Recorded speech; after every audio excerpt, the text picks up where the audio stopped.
Tonino Roman, Representative Richelle Singson, Representative Kenneth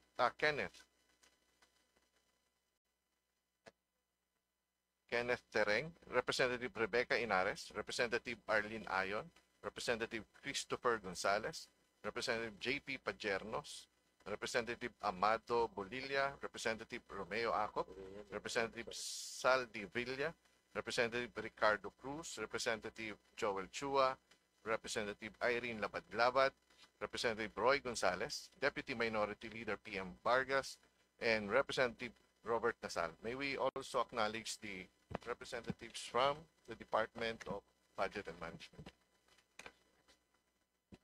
That's all, Madam Chair. Thank you very much, Comsec. We'll now move to our next interpellator on the part of the minority, Representative Elijah San Fernando. Thank you, Madam Chair. Magandang umaga po sa mga kasama natin sa PAGCOR. Chair Tenko, tama po ba na ang mandato ng PAGCOR according to PD 1869 and RA 9487, may dalawang role po kayo, dual role, both as a regulator and operator. Tama po ba to, Madam Chair? Opo, sa ngayon po regulator at operator ang PAGCOR dahil lang po dun sa PAGCOR operated casinos, yung brand po na Casino Philippines. Now, PAGCOR leadership has publicly announced or committed to decouple. Basically, privatization po ito. So, you have publicly committed to decouple operations by early 2026, subject to amendments to your charter. Can you explain to this committee, Madam Chair, what do you mean by decoupling? Ako po ba? Opo. Ang totoo po, hindi lang ngayon, pero last year din po na ipaliwanag ko na, pero ipaliliwanag ko po muli. We have submitted our studies sa GCG, no? Liliwanagin ko lang po, hindi po, ito po initiative po ng PAGCOR na pinapa-approve at aaprubahan po ito ng GCG, yung pong Governance Commission for GOCCs. Sila po ang, pag inaprubahan po nila, yun po ay mai-implement namin. Ano po bang ibig sabihin ngayon nun? Sa pangkasalukuyan po, ang PAGCOR po ay wearing two hats. Bilang isang regulador na nagbibigay ng lisensya at isang operator dahil doon po sa Casino Filipino brand kung saan doon po nag-umpisa ang PAGCOR nung nagkaroon po ng enactment of a law to regulate the casinos, number 1, 2, to generate revenue, and 3, to support the tourism industry. Actually, tatlo po yung mandando ng PAGCOR. So, noon po, monopoliya, Congressman, ang PAGCOR sapagkat puro po PAGCOR run and operated casinos lamang. 100% po yun. Wala pong casino ang pwedeng itayo ng mga panahon na yon kung hindi yun lamang Casino Filipino. So, inabutan po siguro nung medyo marami ring mga nakatatanda rito yung Casino Filipino brand. So, noon po, regulator na, operator pa ang PAGCOR. Ngayon, sa ngayon po, wala na po talagang ganong role na ikaw ng regulador, ikaw pa rin ang operator. Sa buong mundo po, wala pong gaming regulation body ang siya ding nagpapatakbo ng sarili niyang... But Madam Chair, it is nakasulat ho yan doon sa inyong charter. You are both a regulator and an operator. So you cannot say na yung binabanggit niyo po, Madam Chair. Would you agree with me, Chair Tenko? I would like further to the head of legal, Attorney Alba. With the permission of the Honorable Chairperson. Madam Chair, PD 1869 is the PAGCOR Charter. Originally, what that provided was for PAGCOR to essentially maintain and operate games of chance. So, operator lang si PAGCOR noong PD 1869. Now, a law was passed in 2007, which is RA 9487, which amended the PAGCOR Charter. In RA 9487, it now authorized PAGCOR to operate and license. So doon pumapasok yung regulatory aspect ni PAGCOR. Apo. Thank you, Madam. Tama, Madam Chair.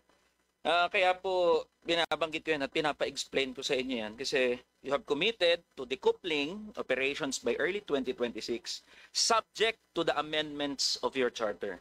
Now, in 2023, Madam Chair, PAGCOR announced the closure and privatization of Casino Filipino New Coast as part of this decoupling strategy. And this has paved way for Marina Square Properties Incorporated or MSPI to take over operations without congressional authority. So there is no amendment still. Wala pa nga naka-file po Madam Chair, na amendment to the charter of PAGCOR. Now, given that there is no amendment to your charter, are you bypassing congressional authority? Can you explain this? Can PAGCOR legally pursue this, yung privatization, Madam Chair? Chairperson, I would like to say we will not and we do not intend to bypass any law. Doon po sa GCG Charter, maliwanag po sa batas na sponsor ni then Senator Frank Drilon. If there is a conflict between the regulatory and commercial operations of PAGCOR, then PAGCOR can start the decoupling process. Maliwanag po yung batas na yun. Kaya po kami, Chairperson, Congressman, ay hindi po kami, sinabi ko lang po na, at ito po, dineklara ko dito nung 1 taon at gayon din sa Senado. Kami po ay nagmumungkahi sa GCG dahil nakikita na namin malaki na pong problema ng Casino Filipino. Congressman, for your information po, and Madam Chairperson, ang Casino Filipino po ay nalulugid ng malaki. Ang totoo, sa taong ito po, ang Casino Filipino ay malulugi ng himigit kumulang 5 bilyong piso. Kaya doon po, nakikita na natin na kailangan na talagang masunod yung GCG provision of the law na principal author po noon si Senator Frank Drilon, at doon po may conflict na po ang commercial at saka yung regulatory functions ng PAGCOR. So, ang amin po, yung aming pag-aaral, ibinigay na po namin, sinubitin na po namin sa GCG at sila po ang makapagdidesisyon kung tunay nga bang nararapat na ipagpatuloy ito. So liliwanagin ko po, hindi po namin gagawin ang nasabing decoupling kung wala pong approval ang GCG na magre-rekomenda sa Office of the President. Yun lang po, Congressman. So, Madam Chair, is the chairman agreeing with me na wala pa doon sa charter amendment kasi nga nakasulat, malinaw na nakasulat, you are both a regulator and operator, and now you are decoupling. Umaalis kayo doon sa inyong mandato bilang regulator and operator, and you are putting the operations doon sa mga private entities. So yun po ang pinupunto natin dito, Madam Chair. So gusto ko pong malinawan doon, why is PAGCOR pursuing decoupling na wala pa namang amendments to the charter ng PAGCOR? Well, not, Congressman, Chairperson, we have not pursued. When did we have not pursued po yung decoupling? We have submitted for approval by the GCG. Ang totoo, hindi pa namin alam kung ma-approve po ng GCG. Kaya ko po lang po binabanggit, may mga katanungan po ang ilang mambabatas, gayon din po ang mga senador, ano ba talaga ang plano? Kasi, at ito'y nandito si Congressman Rufus Rodriguez. Kung maalala mo, Congressman Rodriguez, idineklara mo dito nung 1 taon na final mo yung bill na dapat talagang paghiwalayin na ang operations at kayo po ang nandito at nagtalumpati din kayo doon sa opinion. So, sir, wala, Yes, Congressman, sorry to say this, hindi pa po namin iniumpisahan yung proseso ng decoupling. Yung binanggit nyo po na Marina Square, Yun po ay paglilipat doon from a 60-40 venture, inaprubahan po ito hindi ng pangkasalukuyang administrasyon ng PAGCOR. Ito po ay inaprubahan noong 2022 yata 2021 pa po.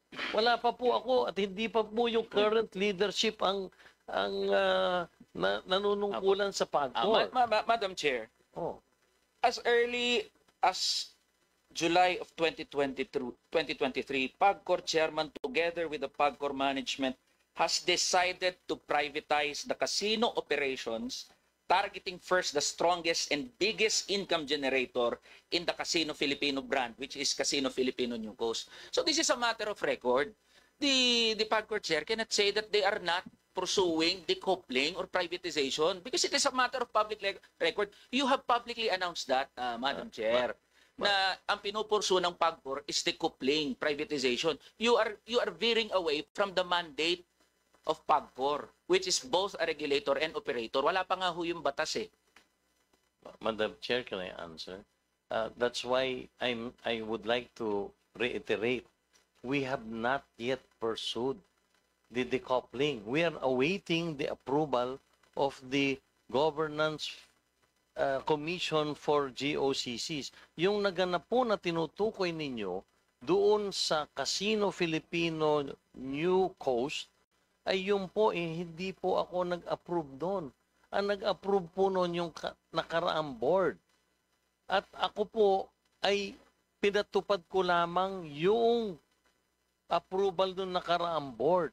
At pagkatapos po, himingi din po ako ng pahintulot sa Governance Commission for GOCCs.